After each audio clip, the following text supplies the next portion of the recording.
Sango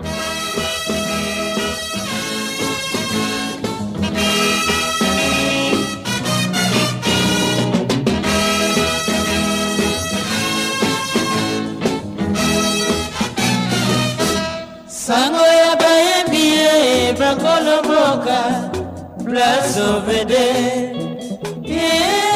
Place Ovede Ngana lingi na yoka sango ya bayembi Place Ovede Mokolo ya inga sango ya bayembi bakoloboka ebe ya mikili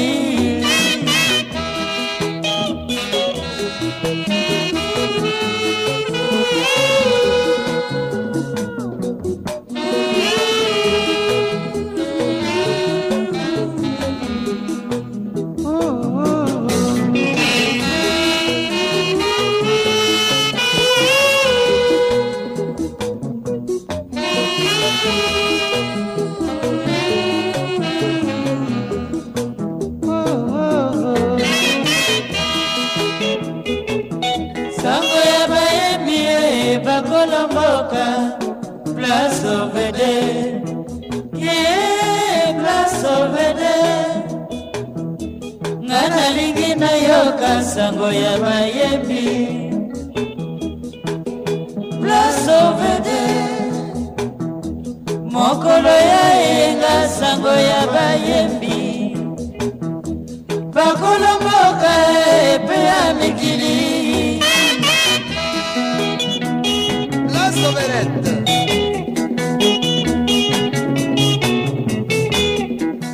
Mesdames, Mesdemoiselles, Messieurs, salut et bienvenue sur les antennes de la radio-télévision nationale congolaise, Place aux vedettes. Aujourd'hui, la vedette du jour s'appelle Jean Molayi, un artiste musicien congolais qui vit à Paris en France. Avec la complicité technique de Didier Anzemba, nous sommes de cœur avec vous.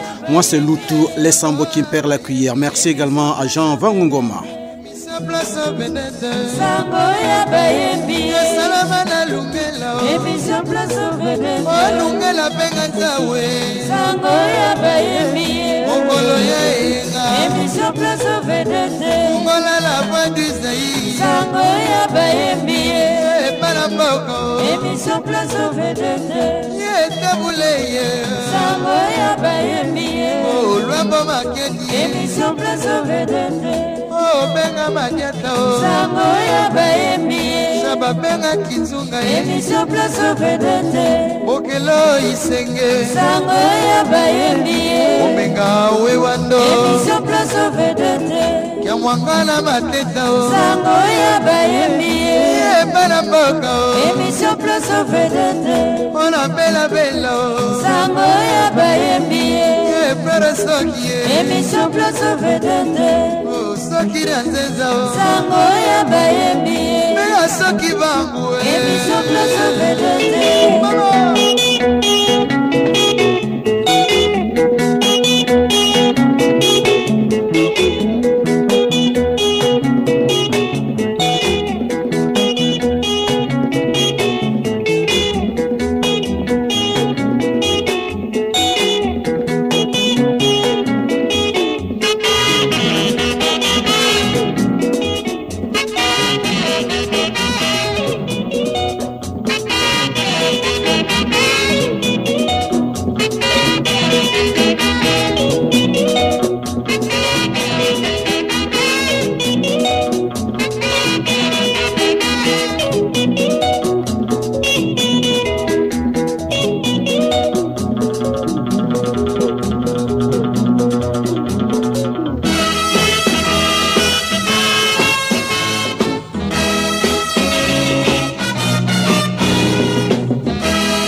Messieurs et dames, ça y est, comme annoncé tout au début de notre intervention dans cette émission Place aux vedettes, nous recevons aujourd'hui Jean Molayi, c'est de lui qu'il s'agit. Il vit donc à Paris, en France. Alors, tout au début de cette antenne, Jean Molayi, vous êtes un artiste musicien. Toyebaki Yomingi Namakambo Tali Théâtre.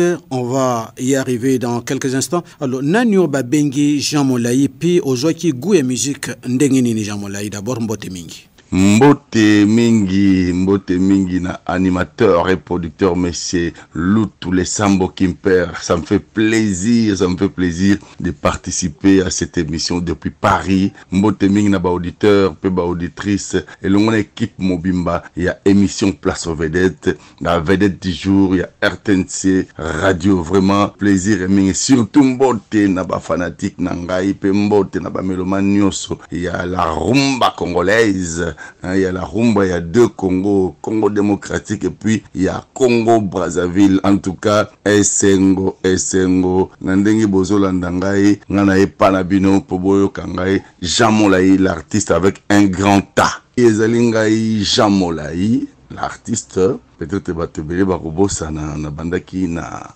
théâtre, il y a groupe Salongo. Mais liboso na bandaki na groupe M majuscule théâtre classique o ba mingi na kala to na la pièce ba bengi pourquoi je suis phaseur to ça ba pomme d'Ève na ça na ba groupe o ya classique pe na ki mwana ina na ki na Institut national des arts na sisi gradué na ngakuna donc na tangi ba classe ya art. Ensuite na ko ya na groupe Salongo. Partant de cela na komaki une célébrité à télévision congolaise na joué na groupe Salongo na époque au Kakaboyebi, époque où il y a succès makasi, to joué na ba Elombe, to joué na ba Mama Bomengo, Lipati et Sengo, to joué na bandeko batiki biso ebele, vraiment naza artiste et puis nazali mwana ya papa Bamba James azali bongo mundibu et puis na botami na ville ya Kinshasa. Naza mwana bandal et le banango leki na biso wa tomboli bandal na mutu vraiment donc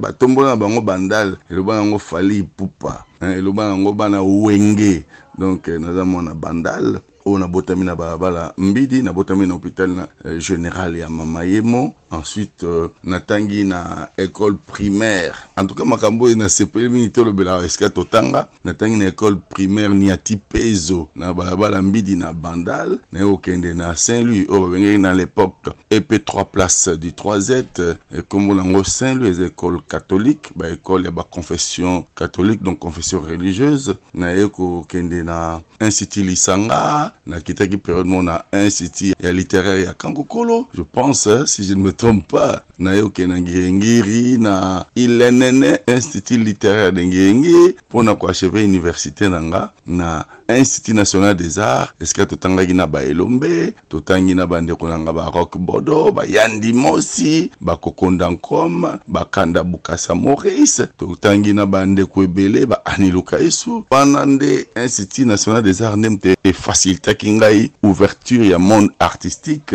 pona kutana na bandeko nyonso na yebaki et c'est ce qui a fait que tant na Institut national des arts na yeko kota sikoyo o eska ba lobby na groupe Salongo dans la partie institutionnelle des arts, na musique, bon, na salaki réalisation scénique, et puis na la musique, parce que dans la cours d'option, la cours moussous peut interprétation de musique, faut boyer ko lango ya ba langue, tout ça, et on me permettait na moi ba talent et belé, na domaine artistique et art de spectacle.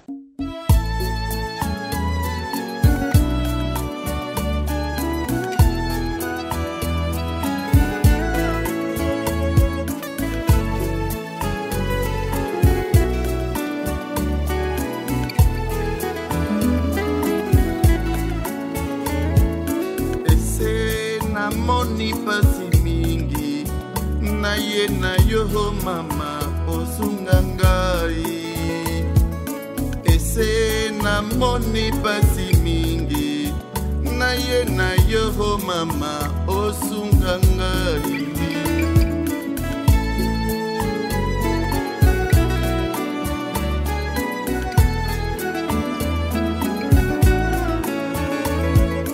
ese na moni poale mingi na yo mama osungangai ese na moni bwale mingi na yo mama osungangai ngana sali yo nini na moni pasi apamba ngana sali yo nini Namoni pasi apamba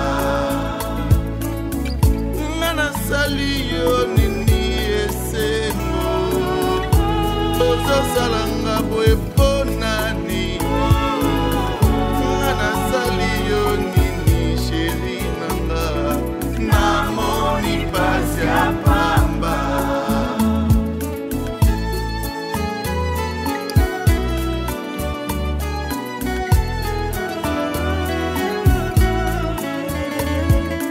ese namoni pasi mingi na ye na yo mama osunga ngai ese namoni pasi mingi na ye na yo mama osunga ngai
esetala ndenge nakondi esetala ndenge nasoki kopomanga te o nakokufa pamba e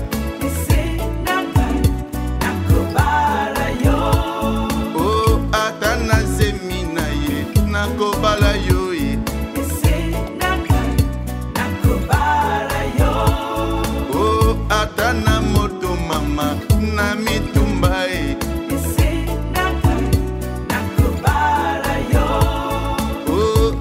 nazemi mama nakobala yo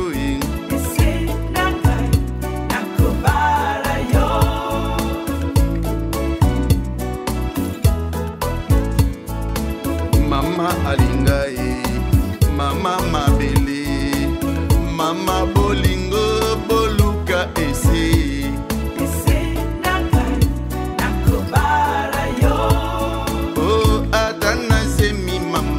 nakobala yo e o ata na moto mama na mitumba e o ata nazemi mama natika te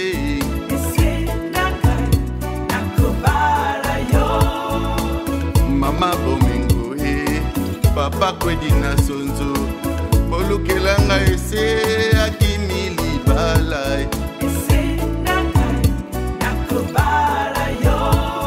o ata nazemi mama nakobala yo e o ata na moto mama na mitumba e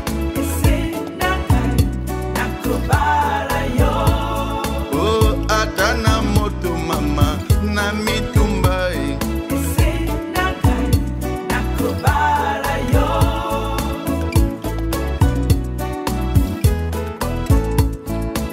mama alinga e mama alinga e ona kombo na yo yango nalingi ese mama bolingo bolingo napesi na ese akiminga e nde akomi na mosusu mama mabele nasombi mabele ya motema ese atikinga e ekomi na masasi masasi lokuta e bolingo ya lokito lokito na lokito ese ezonga na ngai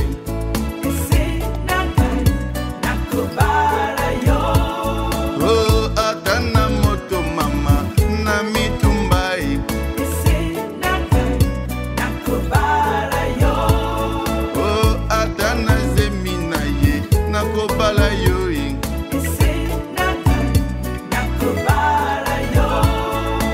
lepati bipale na ngai neli oza wapi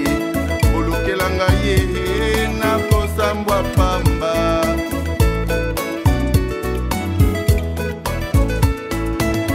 esenanga yaka yaka I love you. Messieurs et dames, question de vous rappeler que vous êtes sur les antennes de la radio-télévision nationale congolaise dans l'émission Place aux Vedettes, la vedette du jour, Jean Molayi depuis Paris en France. Alors, Jean Molayi, maintenant, Nini et Tindakio Penza Osala Mostala ya musique, est-ce qu'auparavant, vous avez été un mentor, moko boyo, vous avez sepelé que ngano yema comme tel ou bien moto tel. Alors, explique-nous un tout petit peu, Jean Molayi. Mosala ya musique, c'est notre enfance.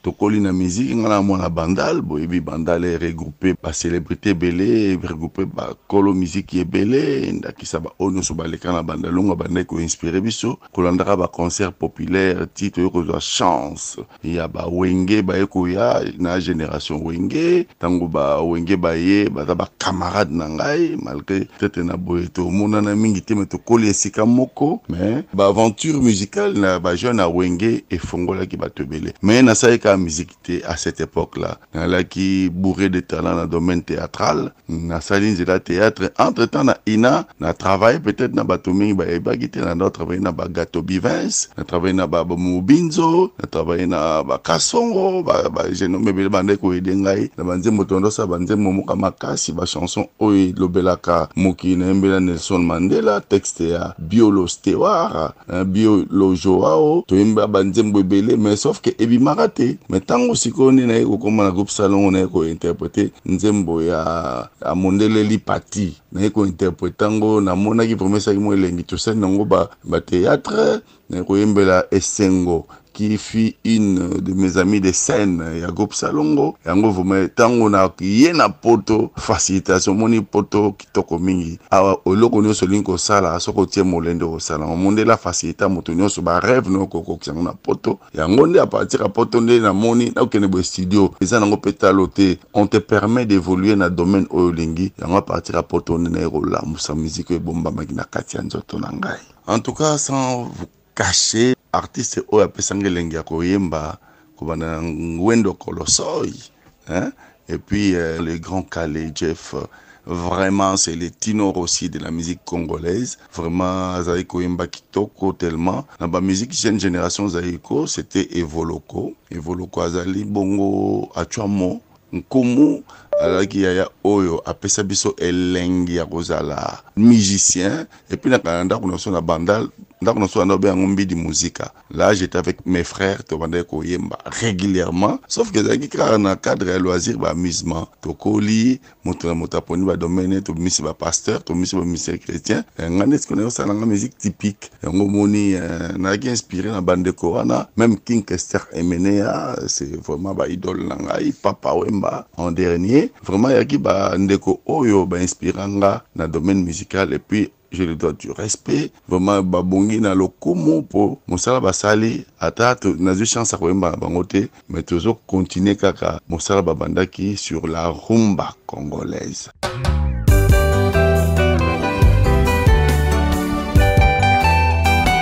Bamba son alobi kisi ya mikolo opesa na bana te overdose.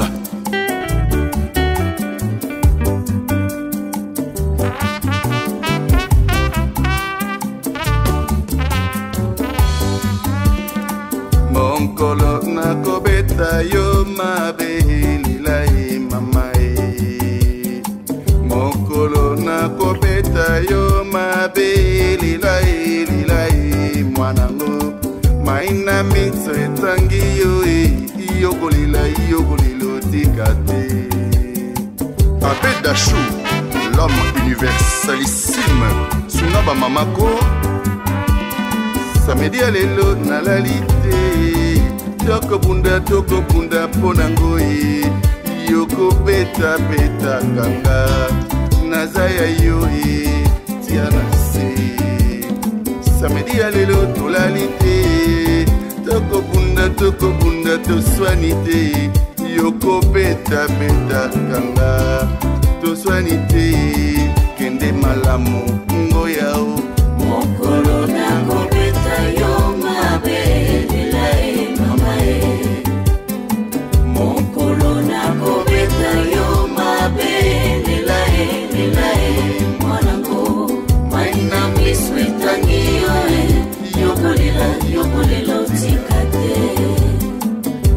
Rolando Sele la forêt, Samba na Zamba. Mama e, ngana kufi.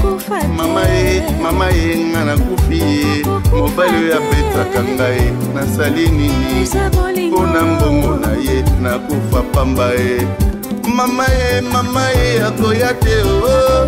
Mama e, akoyate o. Basi bali ambongo na yo, mama e. Unda kaka e, ezali bala e. Mama e, akoyate o. Mama e, akoyate o. Esi abalisa yo e, mama e. Unda kaka e, ezali bala ngoya o. Mokolo na kobeta yo mabe lila e, mama e. Mokolo na kobeta yo mabe lila e, mwanango. Maina miswetangi yo e, yokolelo tikate.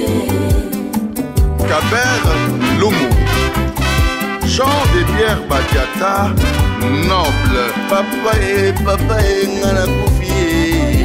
Papa e, ngana kufi.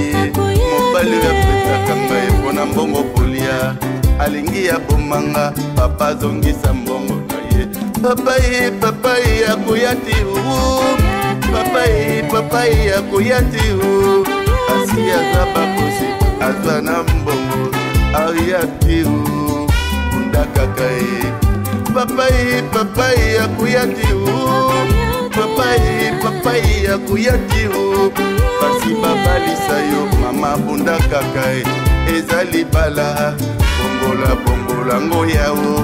Mokolo na kobeta yo mabe lila e, mama e. Mokolo na kobeta yo mabe lila e, mwanango. Maina miswetangi yo e, yokolelo tikate. Ya yu miziki e, oza wapi? Chorambe, berceau d'amour. Tout à fait autre chose, Jean Molayi, depuis Paris en France, dans cette émission Place aux Vedettes. Alors, sikoyo rumba et komi pena musika. Pona yo rumba ngo ilinko lakisanini pe ilinko lubanini, Jean Molayi. Pona nga rumba ezana dévolé. La rumba d'abord ezali musique. Parce que tout le monde a sens à musique. La rumba qui est une musique congolaise, oyo et salami na ba ndeko na biso, oyo babimaki na libanda ya Congo, mingi na mboka ya Cuba, parce que babimaki libanda mbake na esclavagisme, bangone mutu ba pesaki connotation ya makasi ya rumba. Mais rumba en soi, originalement, ezali danse congolaise. Danse wana ebinami na Congo, Kinshasa, Congo, Brazzaville, Gabon, Angola, presque chez les Bantous de l'Afrique centrale. Et c'est la danse du nombril, Mukumba. C'est la danse qui se danse na niveau ya hanche, lorsqu'on exhibe bien notre hanche.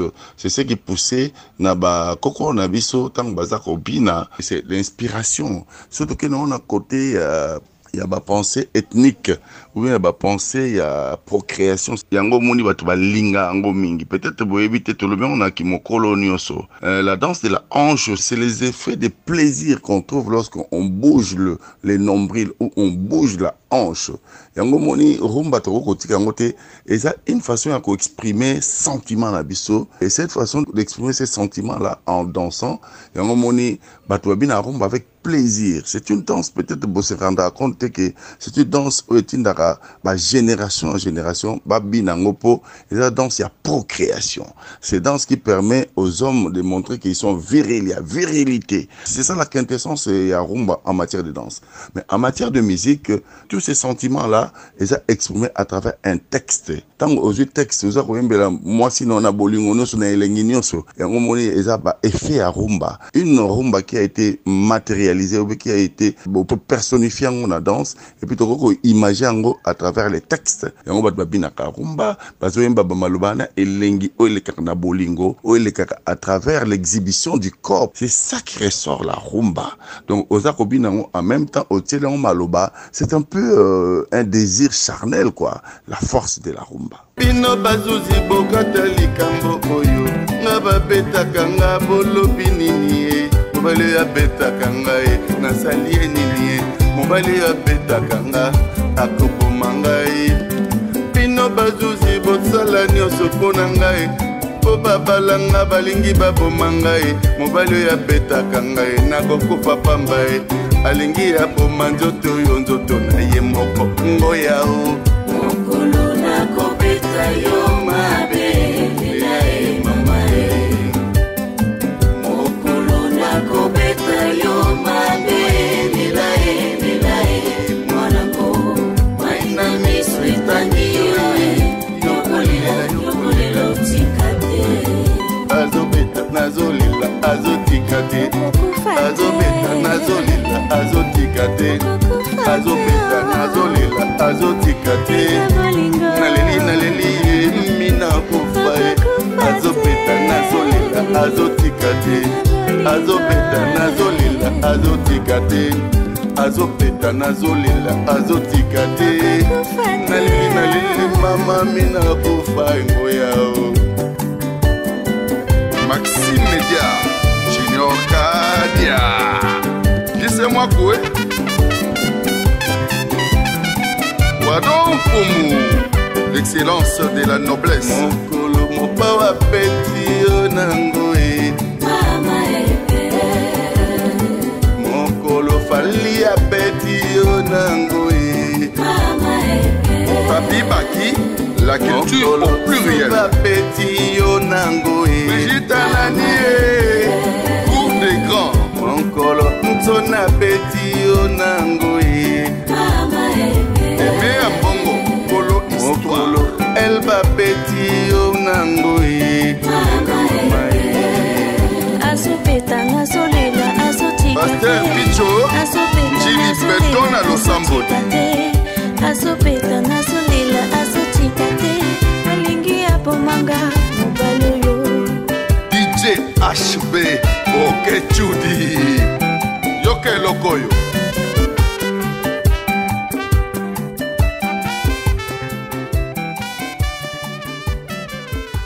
Jean Moulaï, maintenant, tu yoki ba différentes chansons na yo. Est-ce que koko définir biso ba thème ni no développer na ba chanson nyonso aux anango déjà na kati ya album na yo? Na album nanga au titre phare ezali la violence faite aux femmes ou bien à la femme. Ezalaki na 5 chansons. Banzembo wana eliboso ezali titre phare la violence faite à la femme. Et puis yami balé ali mama na zamali, yami satu ali essaie ma vie, yami ne ali état généraux de la SAP. Et puis na réfère en système de live. On a bêti musique qui a accompagnement, et ça la musique qui permet de voir bien nango. Et aura générique moko d'ambiance. Et on a bien une 5e chanson.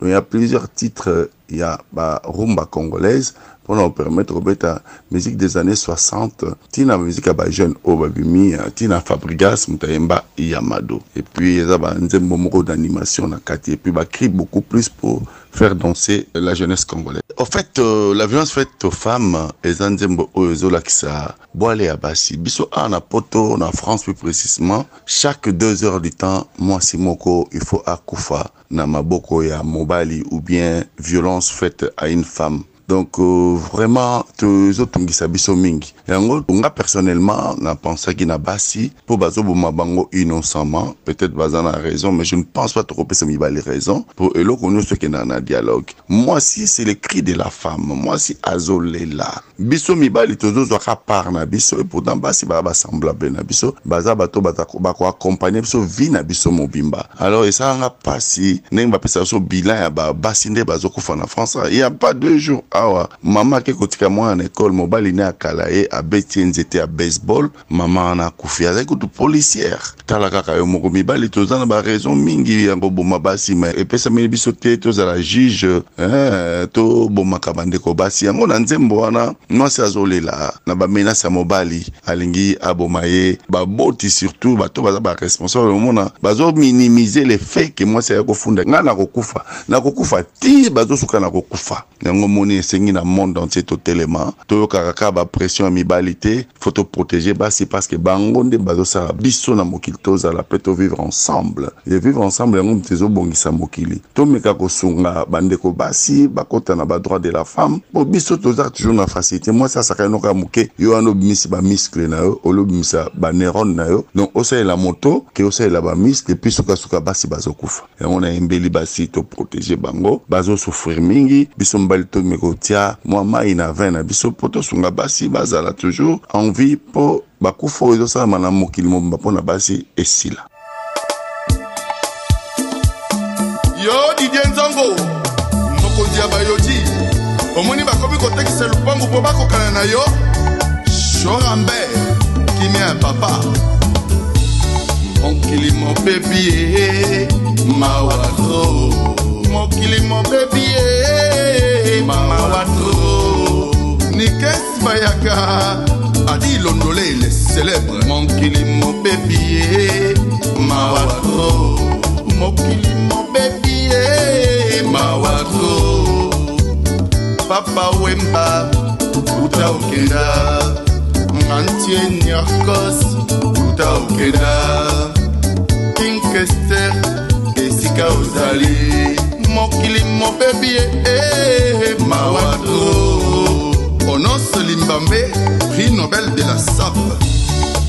Les trois pères spirituels de la sapeur congolaise Nganti et Dieu le Père Papa Wemba, Dieu le Fils, King Kester, Saint-Esprit, Mokili Mobebi, Mawatro, Mokili Mobebi, Mawatro, Beauté Image, et Dino Image, Pino Bakolo Zolosina, Yakitendi, Omemela Papa Grip, Spirit Bakitendi. Omemela Papa Grip, masolo ya kitendi Papa Grip kende na mokonzi ya mboka basala état généraux ya kitendi Mokili mobebi mawato Anise Ndokolo mwana ya Sefa Tango tozalaki na Zaire c'est school alakisa biso ba forme ya kitoko C'est skola beta mokoto ya danze C'est skola beta bakos Arizoni Mokili mobebi mawatro Lelo tokomi kolata ba India Tokeli susu Nigeria Tokomi bilatela Yanza ukutu malamu Mokili mobebi mawatro Les montagnards et Gladys Minya Radio Afrique Mokili mobebi Banakin Ofongola misu Soki bolobite Na yebite Tosengi na Papa Grip Mobilisation Zakari Baba Basui Le Mola Solola kitoko kona die dumne ya ngumba Mami lela Latakaka ndenge wana Kitendi pokolata Posombi yango wapi Ewolo Kitendi pokolata Batongi yango wapi Na Paris George Weah Le président sportif libérien Kitendi pokolata Posombi yango wapi Ewolo Kitendi pokolata Batongi yango wapi Na Londres Totine Daimona Oyanga mokonzi ya lataka nini Alata nini kime westone Mobali ya mama Denise Ali Bongo Alata nini Versace Mwane bara alata nini Kime westone Ya Denis le plus beau des présidents Shinarambo abeta nini Swage Shinarambo na swage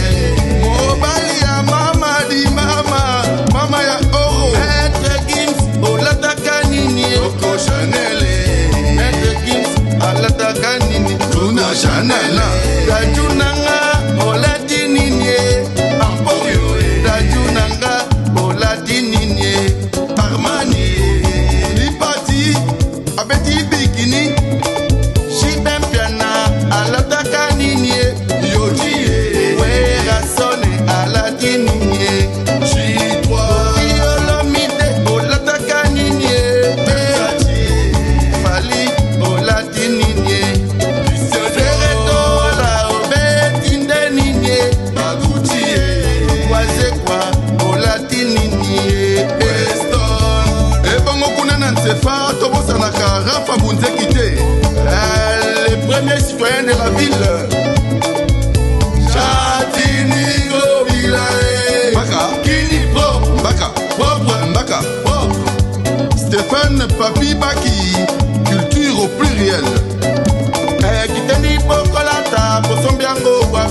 Eolo Itendi Pokolata Bosombiango wapi Italie Bob Ambongo la presse sous contrôle Itendi Pokolata Bosombiango wapi Eolo Itendi Pokolata Bosombiango wapi na Japon Itendi Pokolata Bosombiango wapi Itendi Pokolata Batongiango wapi na Japon MZ Bastois Grigny Centre Inikin Ista Inanangae Bokomela biso si la bisa formé Eolo Betidia Bobeka formé Diana Bisabia Junior Legadia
Jean Molayi, pour l'instant, est-ce que Kokoye Bisabiso, couleur préférée na yo penza ezalaka nini, pe repa nini yo liankolia mingi? Ba jeune bali ko sala mosala musique, est-ce que Jean Molayi a un conseil tout à fait particulier ya koye bisabango? Oui, couleur préférée na ngai ezali bongo bleu azur. Moni bleu vraiment et ça la kimia na pensée na ngai na couleur bleu mingi et c'est surtout de la couleur de l'enfant et puis couleur na ngai coupé ou bien pantalon donc on va venir à short dans la bande classe j'aimais beaucoup plus cette couleur on va permettre biso toza na kimia bon pour na colia na ngai na zato congolais j'aime les madesu j'aime le fumba j'aime les mbika na ba solution na ngo na ba accompagnement na ngo so atana kwanga atana fufu atana malemba de l'accompagnement nous sommes les bienvenus na ma vrai congolais puis na compliqué colia te colia na biso to compliqué te mona ke to sa effort ya colia biloko zo utamboka ya katina ba France est-ce que so na ba Paris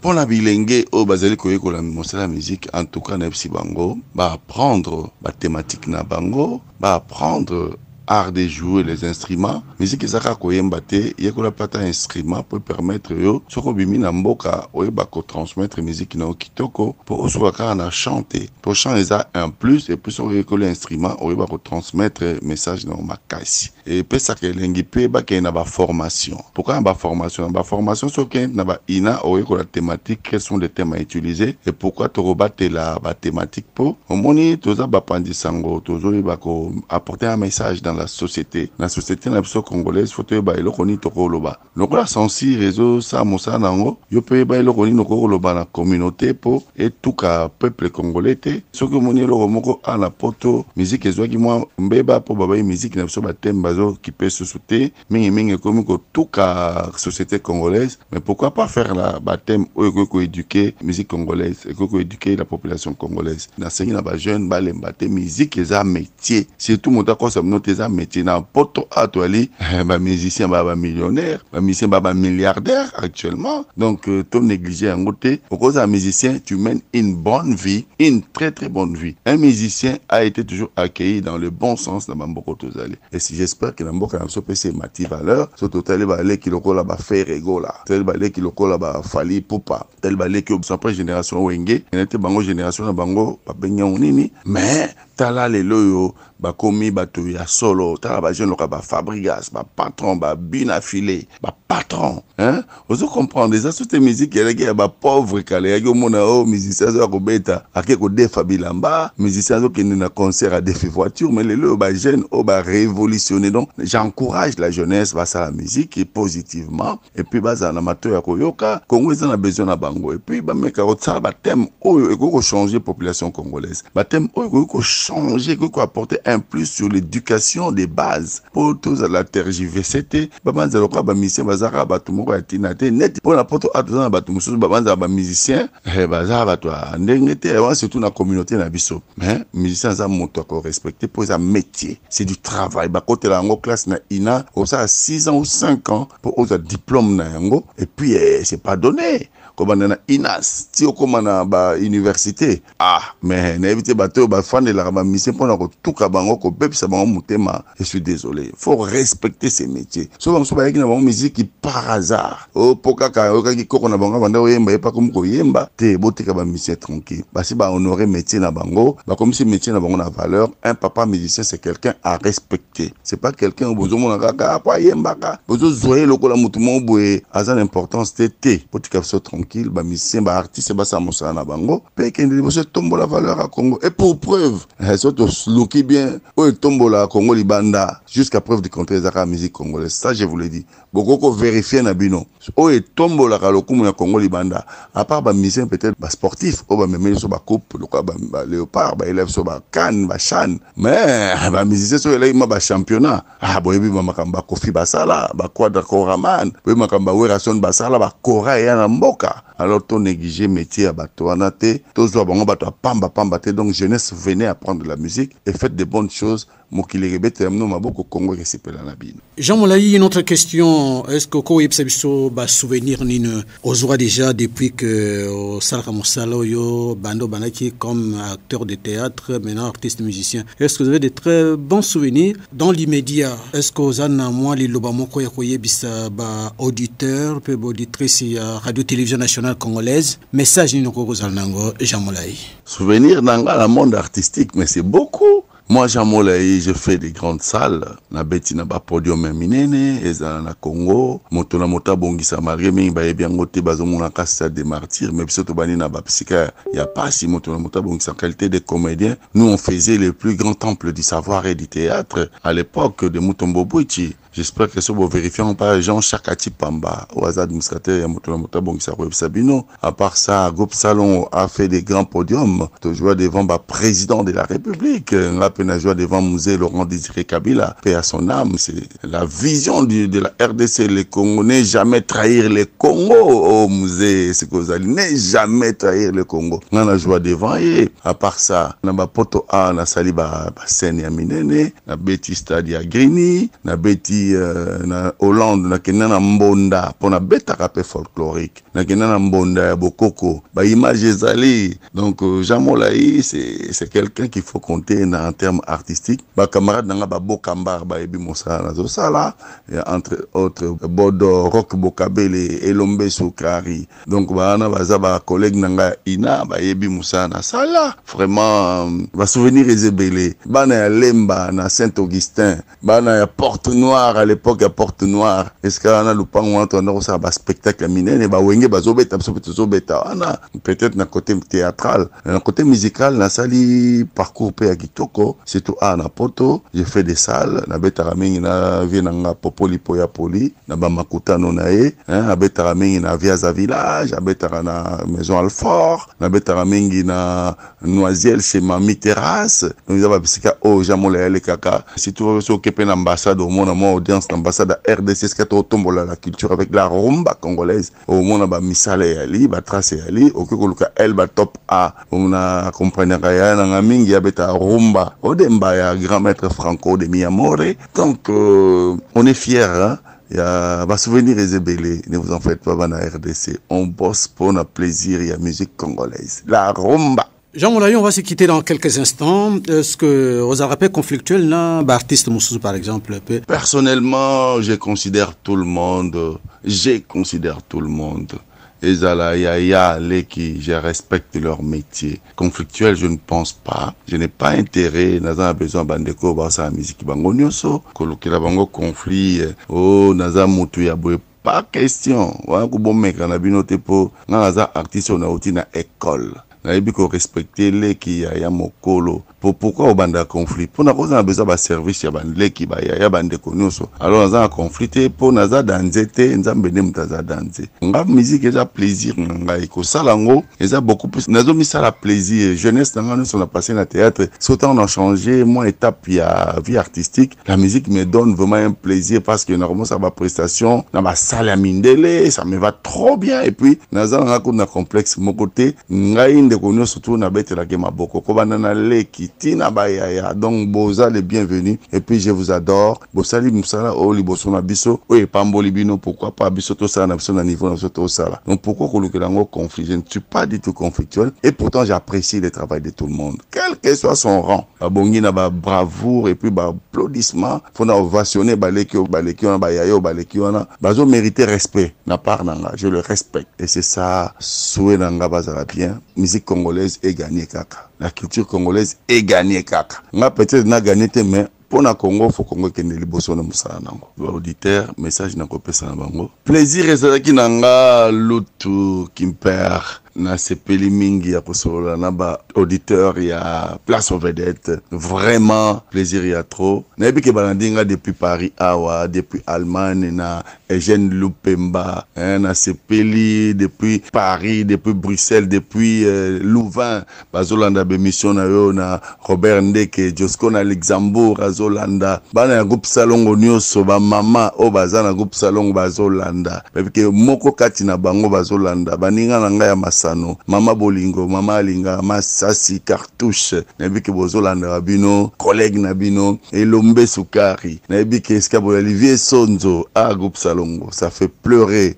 Paix à son âme, Titengesa Nesiko Kenda. Bandeko nyoso ba utika biso, vraiment ils a pas si mettre zo bundanga wabino na changer machine teme na baxi machine accélération. Ba auditeur na biso au besoin de l'émission Place aux Vedettes. Plaisir ezalaika ke message à Jean Moulaye l'artiste qui change de dimension, to bandaki na théâtre, ce que to percer les sous avec un grand taille artiste to continuer la musique pour na robakisa. So pe bolandinga musika na salina livre, mais to beta les sur la livre sima. Na salina livre Congo c'est moi, Congo c'est mon pays. Donc plaisir yaki na ngai na saluer binono surtout depuis Brazzaville, depuis Paris pour émission Oya Lutu ezolanda na monde entier. Na otolanda ngoma lokito depuis États-Unis. Donc c'est pour dire nanda Elba depuis Paris, nandi Korako. Donc émission Oyo te Papa Lutu, Kenon Kaboé. Biso na Paris, moi que tu as la radio RTNC, c'est pour dire que Mboka na biso a besoin, on a besoin Mboka na biso. Plaisir à trop. Moteming na ba oba rolande émission Oyo. Pour négliger RTNCT, surtout radio pour Ekendaka Mosika.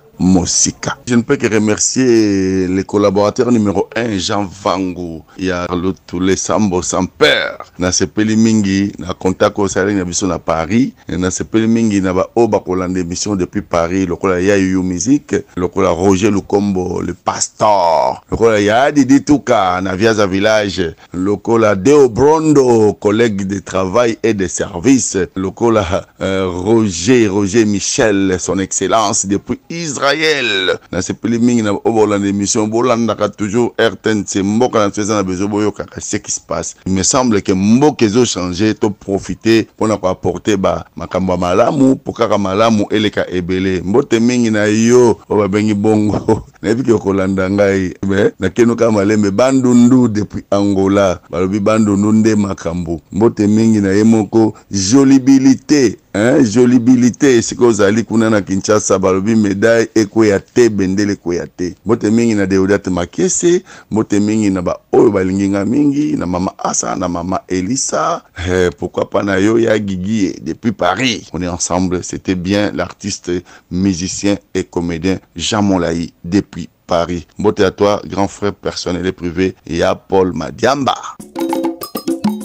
Chorambe, Simba et Pasola na maboko mibale. Pasola de la musique ya bokoko. Toleka.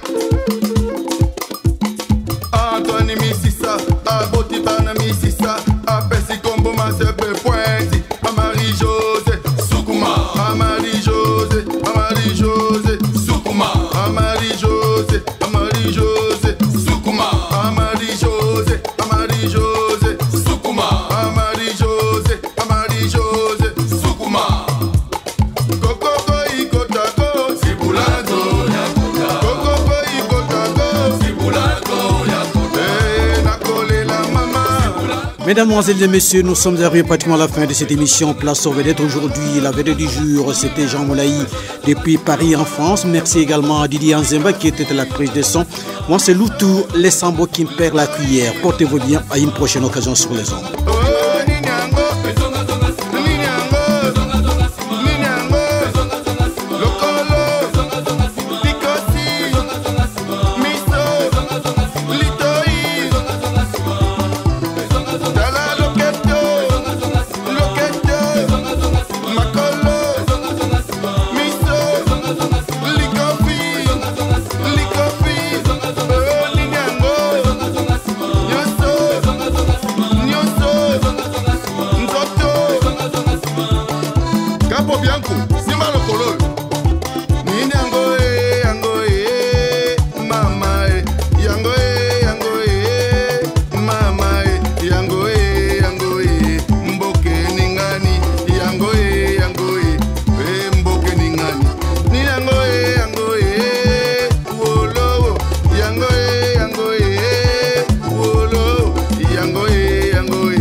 Mali.